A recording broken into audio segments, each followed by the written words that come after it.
Irmão, bom dia a todos. Como a gente sempre inicia, quando eu estou dirigindo a nossa escola dominical, a gente inicia com sinais de Libra, né? Então hoje a gente vai de novo, quem sabe até o final do ano aí, que está chegando, a gente sempre pelo menos sai daqui com 2, 3 sinais conhecidos. Então vamos lá? Bom dia, bom domingo a todos. Beleza, de novo. Bom dia, bom domingo a todos.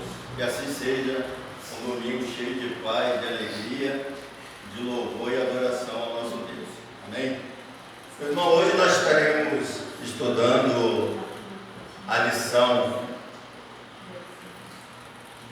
as perguntas 88 e 89 do nosso breve catecismo.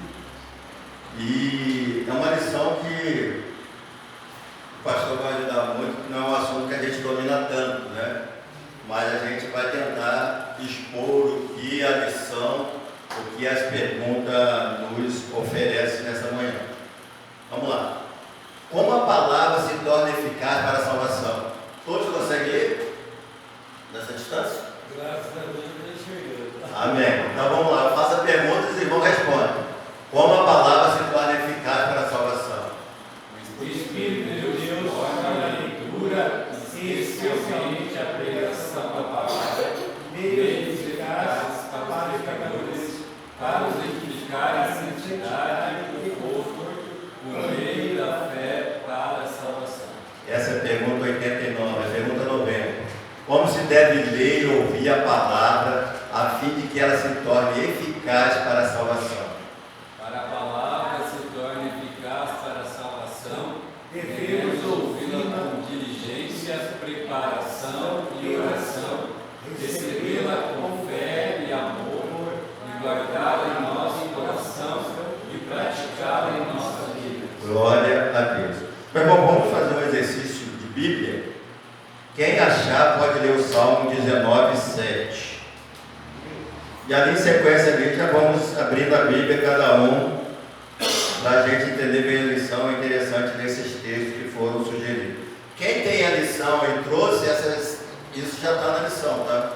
Está ali na primeira página da lição, mas quem não trouxe, pode ler a Bíblia e compartilhar com a gente. 19, 7. 19, 7. A lei do Senhor é perfeita e revigora a alma. Os testemunhos do Senhor são dignos de confiança e tornam sábios os inexperientes. Atos 20, 32.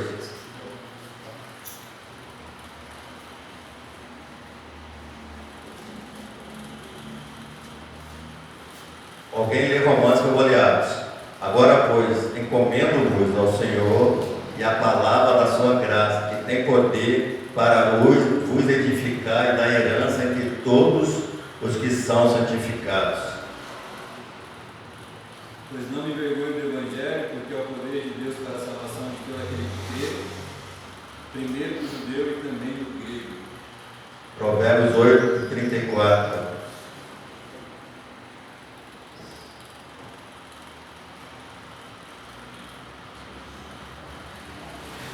Feliz o homem que me dá ouvido, velando dia a dia as minhas portas. 1 Pedro 2, 2.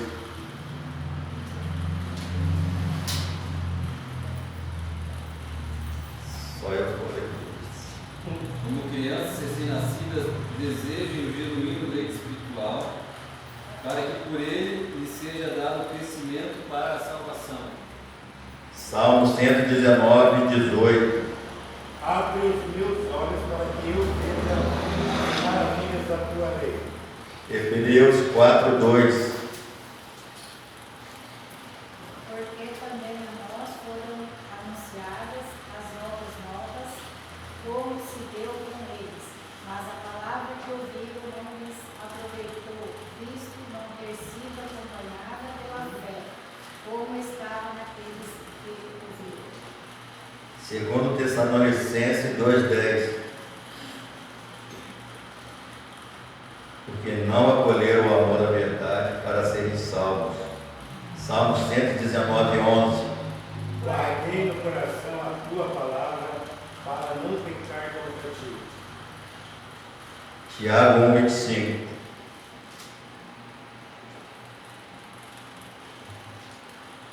Não sendo ouvinte, negligente, mas operoso, praticante. Então a gente vê que esses textos aqui, eles nos revertem ao quê? Eles nos revertem a ter a palavra de Deus como um ensinamento de fé e prática. A lei do Senhor é o quê? Perfeita. Ela faz o quê? Ela restaura a alma. Agora, pois, recomendo ao Senhor a palavra da sua graça, que tem poder para vos edificar e dar herança entre todos os santos. Feliz o homem que me dá ouvidos, levando dia a dia as minhas portas. Desejai ardentemente, como criança recém-nascida ou genuíno leite espiritual, porque não acolheram o amor da verdade para serem salvos. Guarda no coração o quê? As tuas palavras, para que a gente não venha pecar contra ti. Então são textos que nos revelam o poder que a palavra de Deus tem na nossa vida e no nosso dia a dia. Paulo disse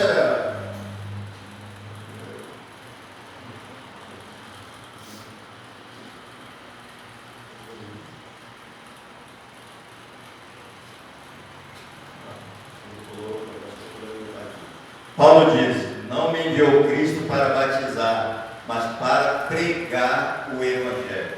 Por que Paulo, quem sabe me dizer por que o Paulo colocou esse termo batizar, mas para pregar o Evangelho? Quem sabe aí nos ajudar com esse... Por que Paulo disse isso? Deus não me enviou Cristo para batizar, mas para pregar o Evangelho. Por que você acha que Paulo estava falando isso aos Coríntios?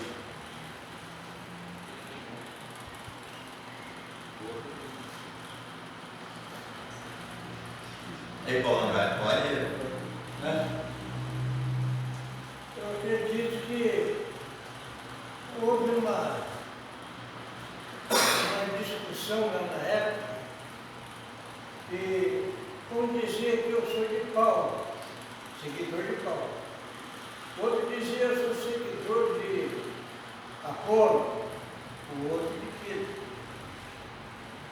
Então, por essa razão, é que Paulo fez que nem Jesus Cristo. Jesus Cristo também veio pregar, mas não veio batizar ninguém. O contrário de João Batista, que veio pregando o batismo do arrependimento. Então Paulo não batizou ninguém para depois dizer assim, eu sou de Paulo, eu fui batizado por Paulo, eu fui batizado por Cefas, mas eu não batizei ninguém, exceto uns 2 ou 3 lá. Então, para que ninguém idolatrasse o apóstolo Paulo, Paulo só pregou o Evangelho. Os presbíteros dele, o diácono da igreja da época, faziam o batismo. Então, assim, isso leva a gente a pensar o quê? E que isso leva a gente a pensar? Completando o que o seu Faustino falou.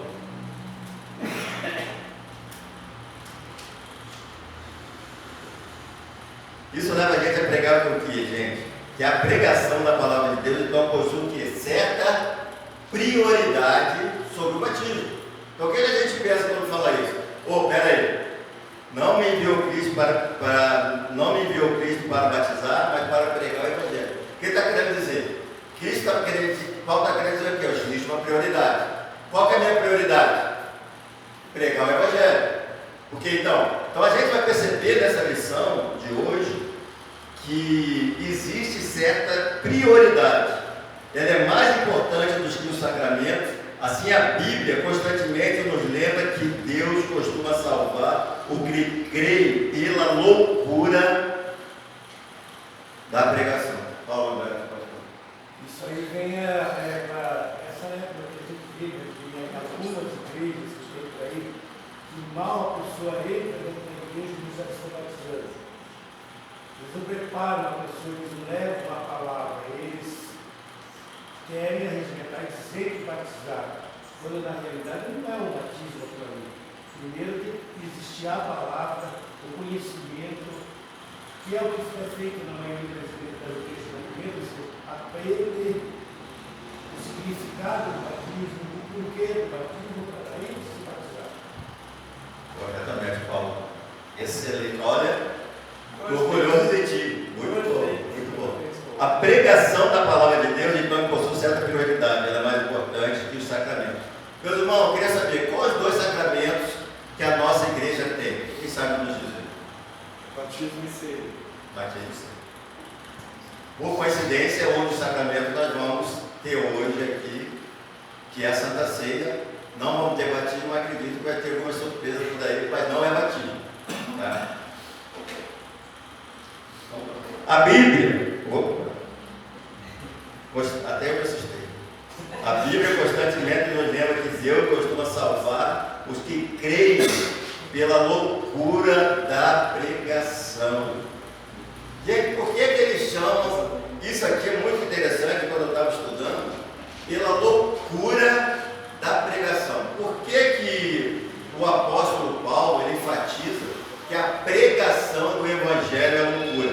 Vamos abrir nossas Bíblias, quem achar já pode ler, em 1 Coríntios 1,18.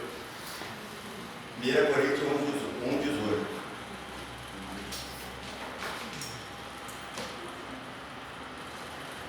Certamente a palavra da cruz é loucura para os que se perdem, mas para nós que somos salvos, ela é o poder de Deus.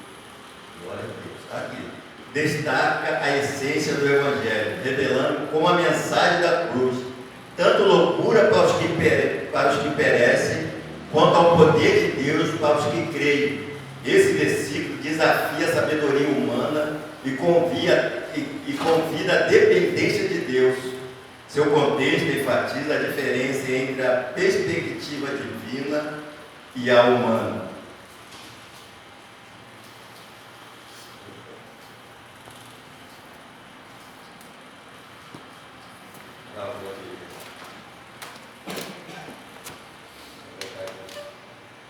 O que está escrito em 1 Coríntios 1,18 ressalta a dualidade entre aqueles que rejeitam a mensagem e aqueles que abraçam. Ele nos exorta a refletir sobre nossa resposta ao sacrifício de Cristo. A mensagem de 1 Coríntios 1,18, um lembrete poderoso para hoje. Ela nos desafia a adotar uma perspectiva espiritual, em vez de nos apegarmos à lógica humana. Essa reflexão do Evangelho de hoje nos aponta para a cruz como fonte de redenção e força. Gente, o que vocês, assim, eu fiquei pensando muito sobre Evangelho é loucura, né? Porque vamos pensar, vocês pensar friamente comigo, imagine bem o Deus que nós já estudamos, já falamos sobre Deus, as 10 mensagens a nossa série passada, que hoje vai iniciar uma nova, fala que Deus é o Deus Todo-Poderoso, Criador de todo o universo, concorda? A gente não consegue mensurar, imaginar o poder que Deus tem. Eu vejo muitas páginas sobre, eu gosto muito de estrela e coisa muito que envolve o universo. Mas cada vez que a gente olha o universo, você vê que a grandiosidade do universo é imensa, concorda? Não tem fim. E a gente pensar num Deus que conduz tudo isso no universo, que a gente não consegue imaginar. Agora você imagine esse Deus todo-poderoso, aí que entra a loucura. Vinha à terra como um homem que nasceu numa manjedoura. Ele foi chamado de Jesus de quê? Qual Jesus era chamado? Quem sabe dizer? Da cidade que ele foi. Jesus de Nazaré. Gente, a cidade de Jesus de Nazaré era uma cidade mais desprezada da época. Por quê? Era uma cidade de trabalhador, não está contra o trabalhador. Mas o que acontecia? A cidade de Nazaré não tinha nada. Não tinha nada, quer dizer, para você ter alguma coisa em Nazaré, você tinha que sair da sua cidade, trabalhar, você passava o dia fora da cidade, trabalhando o dia inteiro. Obviamente que o percurso era cansativo para voltar para casa, para dormir, para no dia seguinte você levantar e trabalhar. Por que as pessoas falam, o que pode vir de bom de Nazaré? Porque as pessoas não tinham tempo, eles eram trabalhadores, não tinha nada, não tinha estudo. Então, quando se fala Jesus de Nazaré, o que as pessoas pensam? Nazaré não tem nada de bom. Por quê? Uma cidade de trabalhador, tem nenhum rabino, lá não tem nada importante. Pelo que a gente estuda e lê, lá não tinha nenhuma sinagoga na cidade. Então é uma cidade que ninguém tem conhecimento. Então, esse Deus maravilhoso, o Criador dos céus e da terra, se fez homem e nasceu numa manjedoura e de uma cidade que era desprezada, que todo mundo desprezava. Além disso, esse mesmo Deus poderoso que morreu na cruz por mim e por todos vocês. Para uma pessoa que não conhece a palavra, não tem nada de que você falar isso para uma pessoa, isso é o quê? É loucura, concorda? Como um Deus tão poderoso vai se fazer em forma de homem para morrer por mim e por você? Ele não é o Criador de tudo? Então, para o homem, isso é loucura. Para você falar para o cara, não acredito numa coisa dessa, isso é loucura mesmo, loucura. Como um Deus tão poderoso vai se materializar no homem para morrer por você pelo nosso pecado? Não era simplesmente instalar o dedo e fazer um mundo novo, concorda? Vou fazer um mundo novo com pessoas perfeitas. Mas esse Deus preferiu morrer por mim e por você. Essa é a loucura do Evangelho. Um Deus que se fez homem para se relacionar com cada um de nós. Mas o homem só consegue perceber isso através do quê? Do poder de Deus e do seu Espírito Santo. Os sacramentos dependem da palavra. É a pergunta, viu? O sacramento depende da palavra. Quando a palavra fielmente é pregada, a explicação ou significado fica evidente, pelo menos, o sacramento depende da palavra, sim ou não? O sacramento, no caso, a gente já falou, é o batismo e Santa Ceia. O sacramento depende ou depende da palavra? Depende. Depende da palavra. Como é que você vai fazer batismo e não vai falar? Olha só, por imersão, mergulha o cara dentro d'água, tira de volta e não fala nada. Eu ia dizer vai ter. Você por expressão, coloca água na cabeça do rapaz, não fala nada. Não tem significado de nada, é que nem você entrar no seu chuveiro e deixa a água cair na cabeça, não tem palavra, não tem nada, só a água caindo. Então não tem significado de nada. O significado está na palavra. E a palavra é em nome do Pai, do Filho e do Espírito Santo. Amém. Quando a palavra é fielmente pregada, a explicação, o significado fica evidente. E aí? Se lembra que tem a palavra aqui, fielmente pregada, a explicação, o significado fica evidente? Fica evidente. Mas ela é suficiente para a conversão do pecador? E aí, ela é suficiente para a conversão do pecador? Ó, se você pregou uma palavra fielmente pregada, a explicação, o significado fica evidente, e ela é suficiente para a conversão do pecador, sim ou não? Quem acha que se levanta a mão? Depende da recepção de quem ouve, quem escuta, quem atende aquilo que está sendo pregado. E aí, quem está com o seu Paulo André? É, quem tem ouvido para ouvir, ouve o que o Espírito diz. Fala, pastor. Não, as pessoas respondem sim ou não. E aí, gente, quem acha que a pregação da palavra é fielmente pregada e a explicação, o significado fica evidente, ela é suficiente para a conversão do pecador, sim ou não? Fala, Paulo. Ah, você está falando sim ou não? Pode falar. A inspiração do Espírito Santo. Primeiro.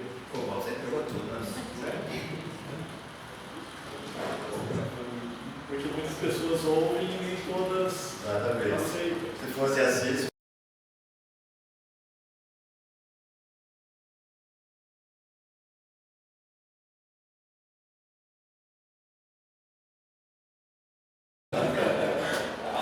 Você não está fazendo pergunta?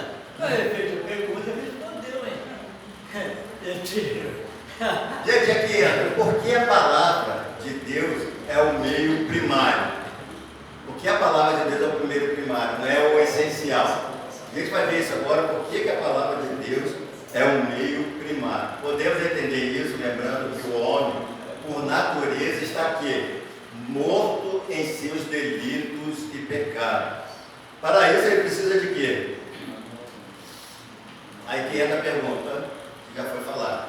Por que somente alguns creem? Aí a gente entra numa questão de colocar por que somente algumas pessoas creem, que a palavra de Deus, que a gente. Voltando até achando que está voltando.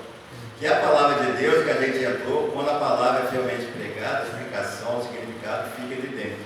E ali fala, por que somente alguns creem? A resposta é que o Evangelho em si mesmo não tem poder de vivificar os mortos. Então a palavra de Deus, ela precisa o quê? Entrar no coração da pessoa e que ela ser vivificada. Vamos ver o que significa isso? A palavra vivificar na Bíblia tem um significado profundo espiritual, relacionado à ideia de dar vida ou restaurar a vida. O termo é frequentemente utilizado em contexto que envolve a ação de Deus em trazer vida onde havia morte, seja física, emocional ou espiritual. A vivificação é vista como um ato divino que não apenas reanima o corpo, mas também renova a alma e o espírito, refletindo a essência da salvação e da redenção oferecida por meio de Cristo. Quando o Espírito Santo regenera o coração, a palavra alcança seu efeito. Então, gente, eu tinha um chefe lá em Mato Grosso, eu trabalhei com ele há algum tempo, e sempre, ele não era evangélico, ele tinha um linguajar podre, mas de vez em quando a gente estava em discussão, ele chegava e citava um versículo. Falei, cara, isso não está certo, não pode. Daqui a pouco, de novo, estava conversando, ele citava alguma coisa na Bíblia. Teve um dia que eu falei, eu tenho que falar com ele. Eu falei, meu amigo, como que é esse negócio aí que você conhece a Bíblia? Eu falei, cara, a Bíblia é meu livro de cabeceira. Eu sempre estou lendo a Bíblia. Aí entrou nessa parte. Cara, o cara lê a Bíblia todo dia. Ele conhece a Bíblia. Mas o que aconteceu aí? O Espírito Santo ainda o quê? Não havia regenerado seu coração. E aí comecei a entender algumas coisas em relação a isso. Porque muitas das vezes a pessoa lê e ouve a palavra de Deus, mas precisa do quê? Da ação do Espírito Santo na sua vida, pastor. Mas nisso pode surgir uma pergunta, né? Então, se a gente for por esse lado, que a palavra de Deus ela só é eficaz quando há ação do Espírito, então existem momentos que a palavra é ineficaz? Uma pergunta que tem que ser feita a partir desse princípio, né? Então, o que a gente tem que ter ideia é o que? A palavra de Deus, ela é sempre eficaz. Ela sempre alcança o seu objetivo, seja por meio da salvação ou seja por meio da condenação. Porque aqueles que ouvem a palavra e não se arrependem, a palavra de Deus está sendo eficaz para a condenação. Aqueles que ouvem e se arrependem, a palavra está sendo eficaz para a salvação. Ou seja, não haverá nenhum momento que a palavra de Deus vai ser ineficaz. Ela sempre vai ser eficaz, seja para a salvação ou seja para a condenação. Isso a gente tem em mente, né? Porque às vezes a gente fala, não, a palavra de Deus só é eficaz quando o Espírito Santo age e regenera. Não. A palavra de Deus sempre cumpre o seu objetivo, seja para a salvação, seja para a condenação. Quando o Espírito Santo também não age, né? Quando o Espírito Santo de Deus não age. E aqui continua, entre outras coisas, significa que não podemos esperar que os pecadores tomem a iniciativa de descobrir a verdade. A Escritura nos mostra que o homem não busca Deus e não acha o caminho da salvação por si mesmo. Antes, é Deus que vai ao encontro do homem. É Deus que vem para convencer e converter. Eis porque o nosso Senhor ordenou seus discípulos a Ele por todo o mundo e pregar o Evangelho.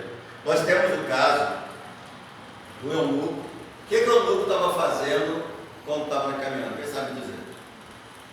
Lendo a palavra. Lendo a palavra de Deus. Quem chegou perto de eunuco para conversar com ele? E no diálogo, o eunuco Felipe falou para ele: você entende o que você está falando? Eu falei, não entendo, não há alguém me explique. Então, muitas das vezes a palavra de Deus a gente precisa ter. A pessoa leu a palavra de Deus, o que ela precisa? Que uma pessoa abra o olho para ela. Vamos abrir o olho. Isso aqui está falando de Jesus, que um dia que ele morreu, que na época já estava morrendo na cruz, pelos nossos pecados, ressuscitou ao terceiro dia, ou eunuco, recebeu a palavra. Vai falar. Só lembrando que antes de Filipe chegar ao eunuco, né, o Espírito Santo falou, né? Se aproxime dessa realidade. Né?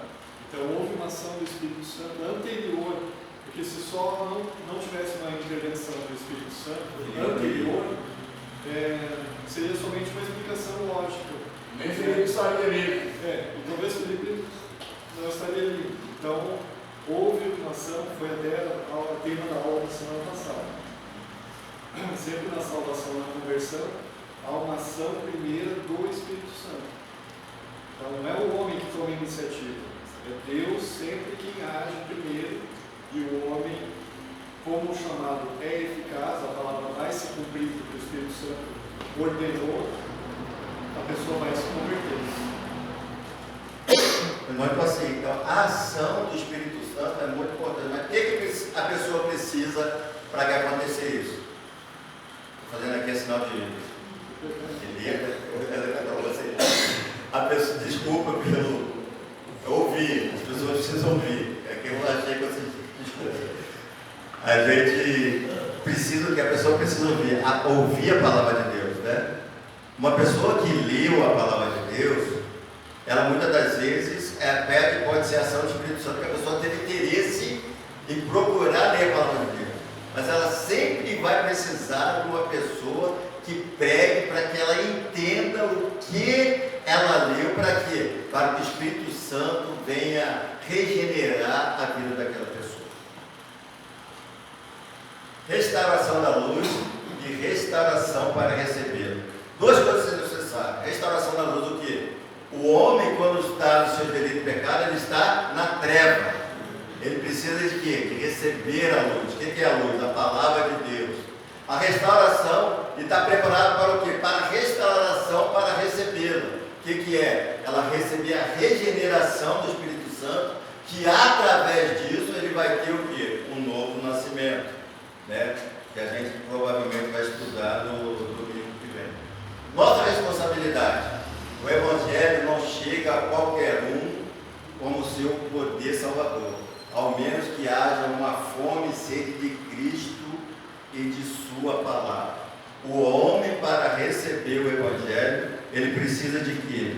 Ele precisa receber a fome, ele precisa ter sede do Evangelho de Cristo e da sua palavra. A lição ainda não diz assim. A resposta é que o Evangelho em si mesmo não tem poder de vivificar os mortos.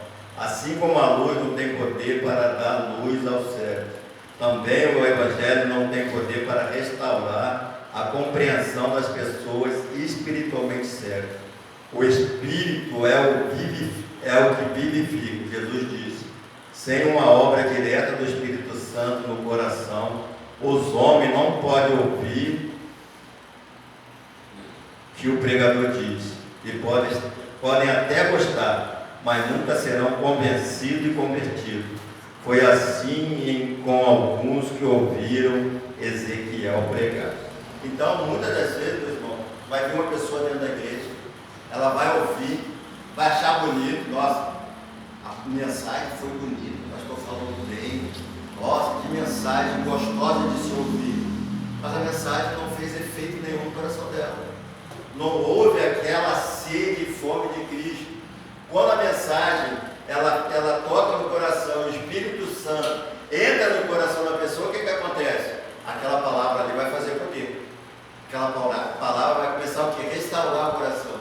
Ela vai sentir sede, vontade de conhecer mais a Deus, vontade de conhecer mais da sua palavra. E isso vem através do quê? Da obra do Espírito Santo que modifica a nossa vida. Aí a gente pergunta, se o Espírito Santo é o responsável para converter, para convencer o pecador do pecado, então eu não tenho responsabilidade alguma? Sim ou não? Tem que ter mais ainda. Por quê? Mais ainda. Por quê? Porque você está representando Deus. Você é filho de Deus, você tem que saber representar Ele. saber se conduzir, tem que saber. São várias coisas que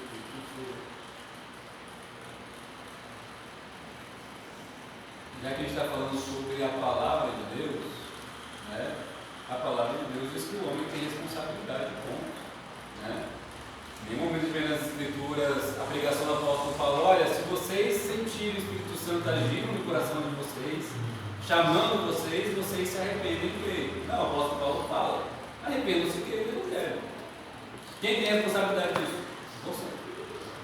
E quem diz isso? A palavra. A mesma palavra que diz que nós só chegamos à compreensão do Evangelho por meio da ação do Espírito Santo, é a mesma palavra que diz: arrependam-se e creem.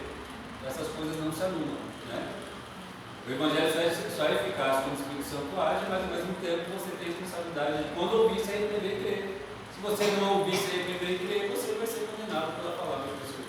Aí uma pergunta interessante sobre isso, meus irmãos, que a gente não deixa de falar. Uma pessoa pode chegar a Cristo sem a pregação da palavra?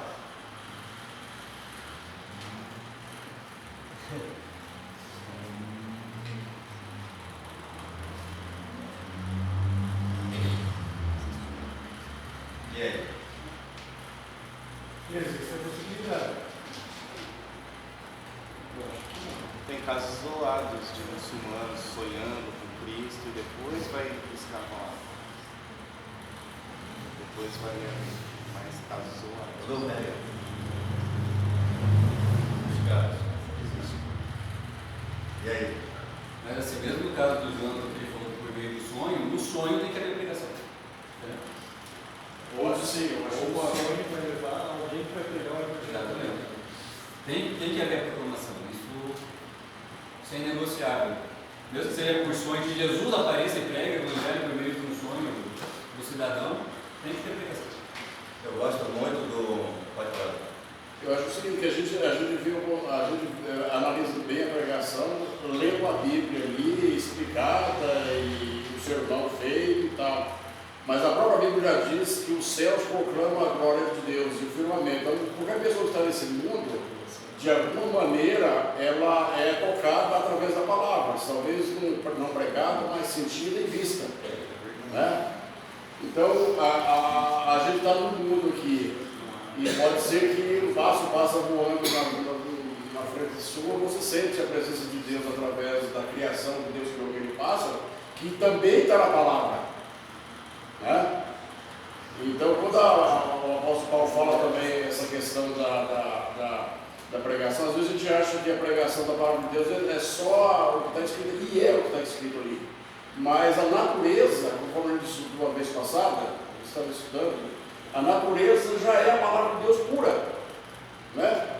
Então, aí, a pessoa, já tive uma vez na tribo de índio no tempo, que a pessoa não tinha conhecimento de nada, mas a gente conversando via que ele tinha o conhecimento de um Deus, que era o mesmo Deus que era o meu, né? E a pessoa não tinha conhecimento nenhum, mas por quê? Porque estava tendo contato com a natureza, e às vezes a gente não entende isso, né? Às vezes a gente fala assim, não, porque a pregação é só ali, né? Mas a natureza pura é a palavra de Deus, né? Então hoje em dia é possível sim, não nesse sentido que os irmãos que da Bíblia assim, é exposta. Né? É importante que o Zé falou, né? Por exemplo, na teologia reformada, a gente divide que existem dois tipos de revelações, que é a revelação geral de Deus e a revelação especial. A revelação geral anuncia que existe um Criador, mas você não vai chegar ao arrependimento sem a revelação especial. A revelação geral, de acordo com as Escrituras, só leva o homem a, diante de Deus, ele ser desculpado, porque tendo conhecido Deus por meio das coisas que ele criou, não deram graças a Deus e não se renderam a ele. Sempre vai precisar ter a pregação do Evangelho, sempre. Porque sem a pregação da palavra, sem a pregação do Evangelho, a gente não entende a revelação da natureza. Porque o coração do homem é obscurecido. Tanto é que mesmo em tribos indígenas, eles adoram, mas não adoram o Deus Yahvé. Eles adoram o sol, eles adoram a lua, eles adoram objetos, porque precisa da pregação da palavra de Deus, da palavra que Ele revelou para que a gente possa compreender a revelação natural de Deus. Caso contrário, não é possível. Então sempre vai precisar da pregação da palavra. Se não fosse assim, o Senhor Jesus Cristo não teria enviado os seus discípulos para pregar em todas as nações. Se houvesse meios para nós sermos salvos por meio da natureza, o Senhor Jesus ia falar: não, fiquem em paz, podem ficar aqui em Jerusalém mesmo, vivam as suas vidas, porque por meio da natureza as pessoas não chegam ao conhecimento da salvação. Não, isso não é possível. Sempre, mesmo de maneiras extraordinárias, vai haver pregação da palavra. As maneiras extraordinárias sempre vai existir. De uma maneira, a pregação da palavra de Deus sempre vai ter, mas as maneiras extraordinárias de Deus agir vai ter, sempre. Vai existir sempre. Né? A gente falou aqui do Enoco, né? O Enoco, ele não entendeu nada do que estava escrito. Ele falou: cara, não tem ninguém para explicar isso. Né? Então ele não entendia nada do que estava escrito. Não, vim falar, então ele mesmo falou: cara, não entendo nada, ninguém vai explicar isso. Mas ele se converteu, estava pronto para batizar. Né? Então, não precisou de entendimento, assim, de conhecimento da pregação. Algumas pessoas podem pensar assim: mas os índios estão lá no meio da selva, né? Não vão alcançar a salvação. Né? Então, se lá houver eleitos de Deus, Deus vai providenciar que vá um pregador para aquele lugar. Ou vai fazer que um índio venha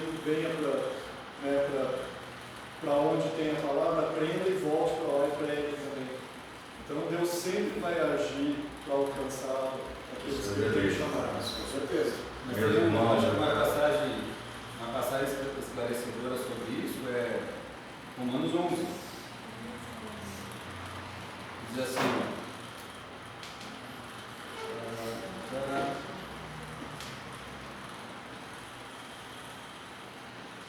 pode falar. Obrigado,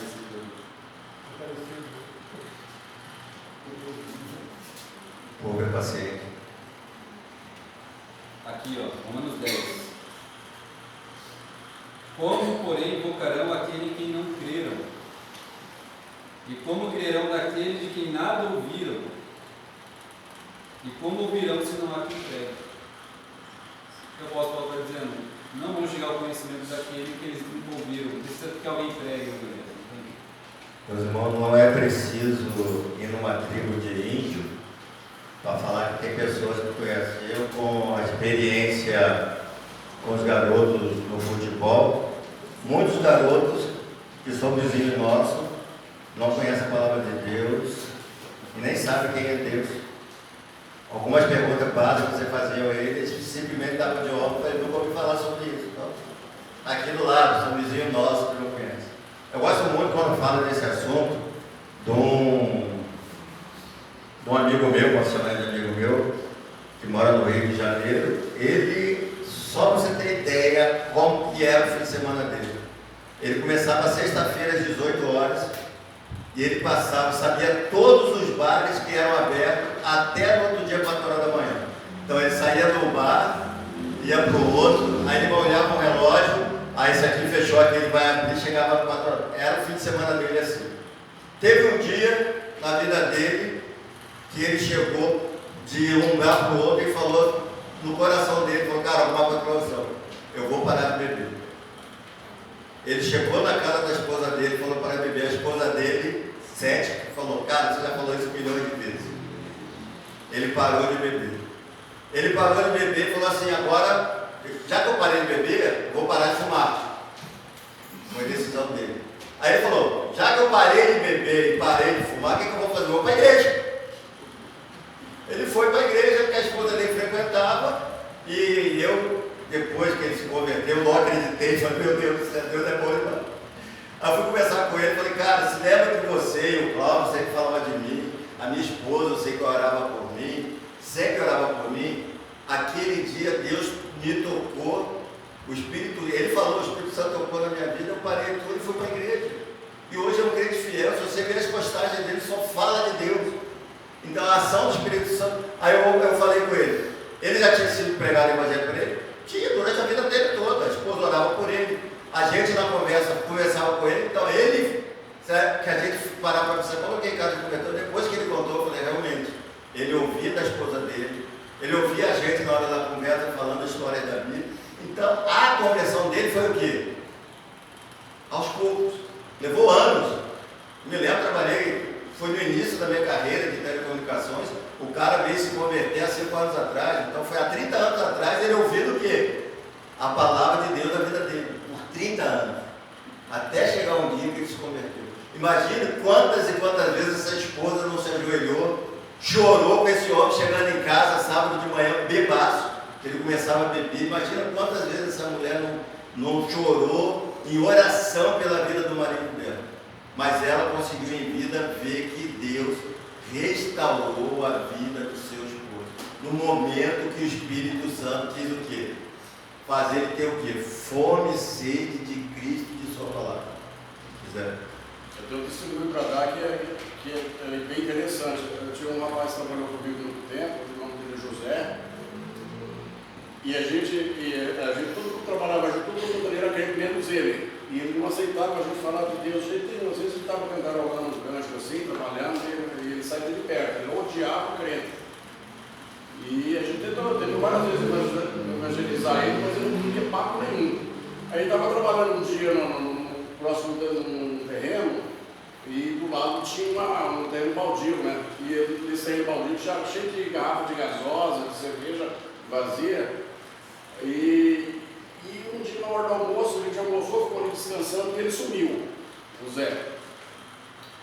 Tá, daí eu descobri que daí ele estava roubando essas garrafas do terreno baldio e vendendo na mercearia. Naquela época tinha valor essas garrafas, né? Daí eu peguei e dei um flagra nele um dia, eu falei, Zé, vem aqui. Zé, isso é uma coisa que você devia fazer, isso é uma coisa feia e tal. Ele simplesmente começou a chorar assim, chorar, e depois ele foi trabalhar e não falou uma palavra. Daí eu fiquei chateado, falei para os meus amigos do Zé, fiquei muito chateado. Eu não sei o que fazer, porque eu fico meio preocupado, né? Ele saiu e ele era bem colérico assim, né? Daí eu fiquei ali preocupado, depois de um tempo ele foi atrás dele, né? Procurei dentro dos apartamentos e tal, conversei lá, falou, Zé, como é que faz para ser crente? Falou para mim, né? Eu falei, mas eu não estou entendendo. Ele falou, cara, como é que é esse negócio de ser crente? E hoje é um grande servo do Senhor, já passou muitos anos isso aí. E a conversão se deu uma palavra que eu não preguei para ele não quis ouvir de nós ali a palavra de Deus, mas o fato de eu repreender ele naquela situação de ele estava pegando os vasilhames e vendendo, o Espírito Santo ajuda na vida dele. Né? Então ele se converteu de uma maneira assim, tremenda. Até no velório que foi agora esses dias, que era, ele também trabalhou com esse amigo meu que a mulher dele faleceu, e ele estava lá, poxa Zé, como é bom ter Jesus no coração, né? Poxa, minha família, tudo. Você lembra daquela. Ele não lembrou ainda, né?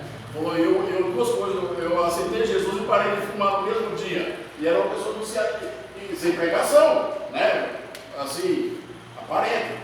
A verdade é, meus irmãos, eu acredito que o Espírito Santo age de qualquer maneira, independente de qualquer coisa. Se tem um momento certo, né?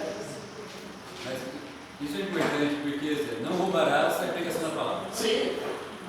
Tem que ter pregação. Meus irmãos, para fechar aqui, vamos ler o Salmo 119, 92, 94, que diz assim: não fosse a tua lei ser sido o meu prazer, há muito já teria eu perecido na minha busca. Nunca me esquecerei dos teus preceitos, visto que por eles me tem dado vida. Sou teu, salva-me, pois eu busco os teus preceitos. Amém. Meus irmãos, que Deus abençoe e que a gente possa ser o instrumento de Deus na vida de outras pessoas. Lembrando que para uma pessoa se arrepender, ser regenerada, ela precisa ouvir a palavra de Deus. E nós somos a gente que vamos falar essa palavra para essas pessoas que necessitam. Vou chamar o pastor para orar. Meu irmão lembrando, só que deixa o café. Agora fez, quer tua água não? Lembrando que a garrafa está ali, mas não tem café, porque a gente está em obra. Só tem um biscoitinho, tá? Só para lembrar os irmãos.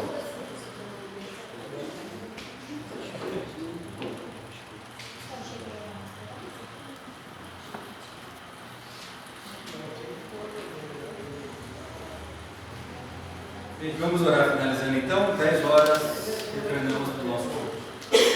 Pai querido, nós te bendizemos nessa manhã, te agradecemos porque se nós podemos conhecer o Senhor é porque o Senhor escolheu fazer isso. Nós te bendizemos porque o Senhor escolheu se revelar a nós. E prova disso é que o Senhor enviou o seu Filho amado Jesus Cristo, que é a sua palavra encarnada que viveu entre nós. Nós te bendizemos nessa manhã por esse grande presente que nós recebemos, que é o Senhor se revelando a nós por meio do seu Filho amado Jesus Cristo. Que os nossos corações, os nossos ouvidos estejam sempre, Senhor, inclinados à sua palavra, para que possamos crer e praticar em tudo aquilo que o Senhor diz para nós. Nos abençoe no restante deste encontro, Senhor. Em nome de Jesus. Amém.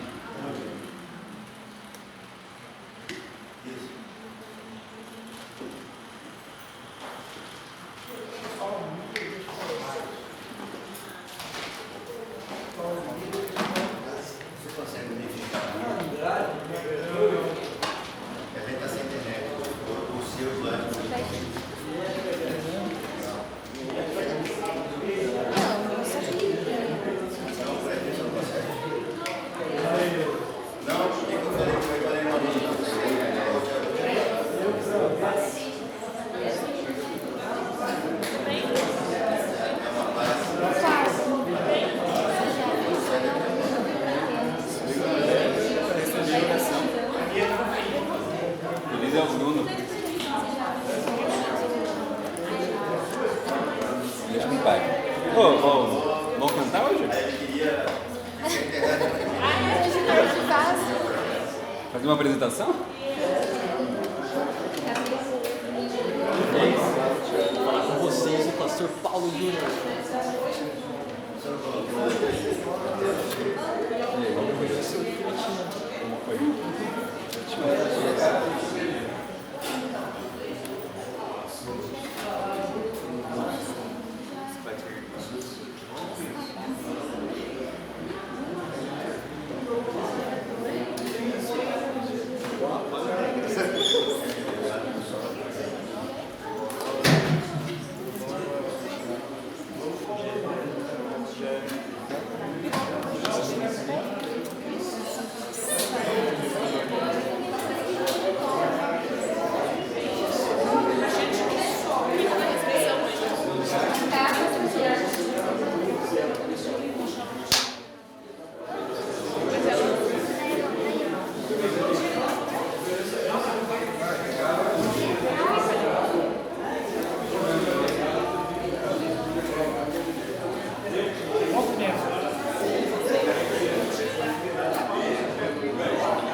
Oi, minha amiga.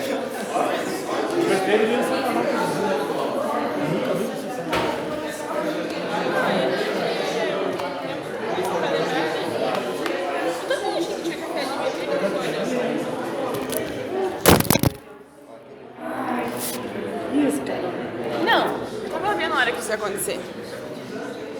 Tem que parar, já ia parar mesmo. Mas não dá pra ficar aqui.